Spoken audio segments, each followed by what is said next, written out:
Hello, friends. I welcome you all at my YouTube channel, Study of Political Science, the SPS online classes. This is me, Tilakraj Sharma, Research Scholar, Department of Political Science, University of Jammu. So, before going to today's lecture, I would like to request you all to please go through my previous videos, the link of which I will be sharing in the description box, because almost all the videos are interconnected and you will be able to understand the today's lecture in a more holistic way.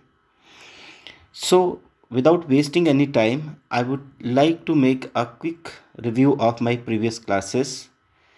In the first class, we were discussing about the meaning, nature and scope of political science.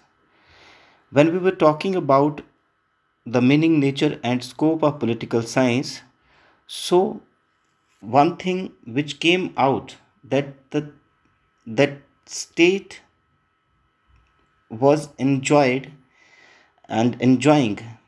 the centrality within the studies of political science, particularly when we were discussing the traditional viewpoint of the political science. So in the last class, we were discussing about the theories of the origin of state. First theory which I have discussed and the description of which I am putting in the description box was the theory of social contract, which was supported by the great political scientists of the modern time like Thomas Hobbes, John Locke and J.J. Rousseau. And today's theory is about the theory of divine origin of the state. So, various political thinkers, as we have seen, have attempted to explain the origin of state in the various ways. When, where and how the state came into existence have not been recorded anywhere in the history. Therefore, the political thinkers were compelled to adopt various hypotheses and hypothetical conditions, many of which are now discredited in the light of modern knowledge. Among the many theories which are concerned with the origin of the state, the theory of divine origin of the state is one, and this is one of the oldest among all theories. So its main proponent, when come to in support of making the argument, were all those who supported religion and preaches that that religion and religious senses from medieval period onward. So if we talk about its supporters, and particularly from ancient time, for example, if you talk about the Mahabharata during that period in ancient India, Mahabharata was endorsing the divine origin of the state and the king. For example, even in the medieval time, the Saint Augustine, Saint Thomas Aquinas, and many more have been the proponent of this theory. So, according to this theory, the state is established and governed by God Himself. God may rule directly or indirectly through some ruler who is regarded as an agent of the God. The exponent of this theory, in simple term, mean that state is being created by God, and the king who rules over the state is the representative of God on earth. To trace the divine origin is seen in the epic Mahabharata, as I have discussed earlier. According to Mahabharata, there was anarchy in the beginning. So anarchy simply means lawlessness. It never means actually lawlessness, but it is to disobey the prevailing law in its literal sense. In the beginning, in the society and the people prayed to God to come to their rescue. They offered the following prayers. Now please note, without a chief, O Lord, we are perishing. Give us a chief whom we shall worship and who will protect us. It was under these circumstances that God appointed the king to rule the people. This is written in Mahabharata. To quote King James I of England, now please note down King James I. Kings are justly called gods, for they exercise a manner of resemblance of divine power on earth. So please, this is a very important statement of King James I, who actually, was the main proponent of this theory. Kings are accountable to God above and only. The people cannot question him for the right or wrong done by him. So, when we talk about the rise of Christianity and the growth of the power of church in the medieval period, we all are aware about the theory of two swords. When we were talking about the origin of the state and its being divinely ordained. So, the rise of Christianity and the growth of power of the church in the medieval period led to a conflict between church and the state and an active discussion of the divine origin of political power. All were agreed that the ultimate source of authority was divine, but the supporters of the church say that Pope alone receive his power directly from the God. Kings are, look at the level and the extent its supporters are going, that kings are the breathing images of God upon the earth.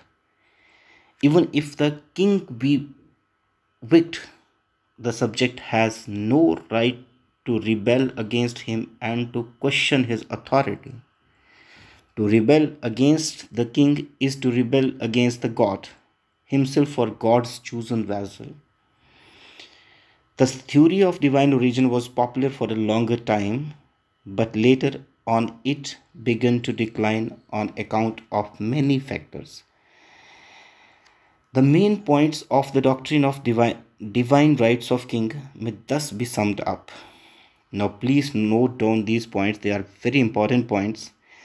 That monarchy is divinely ordained and kings draws his authority from the God. This is very important, that they actually, the supporters and the proponent of this theory, actually they were in complete support of monarchy. Monarchy is hereditary and it is divine right of the king that it should pass from father to son. Now please note down this point, that they are supporting the hereditary rule, that only a son of a king will become a son. The king is answerable to God alone. Now this is again, that is it, this theory and its supporters are establishing an absolute rule of the king, and they are even going to the extent that king is not answerable to the general public or to the the cabinet or the ministers. They are even its supporters. They are the king is only answerable to God alone. Resistance to the lawful authority of a king is a sin. Now before concluding, I would like to go to the go to the point that why it actually declined.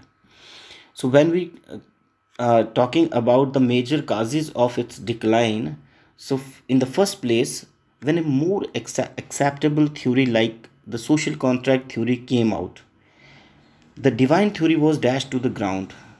The new theory suggested that the state is a handiwork of man and not on of the because of the grace of the God. Secondly, when we're talking about the major causes of the decline, the Reformation period, which started from Europe and that separated the church from the state, debased the coin of the divine theory. The post Reformation period is a period of non religious politics. Thus, the secular outlook made the divine theory totally unacceptable.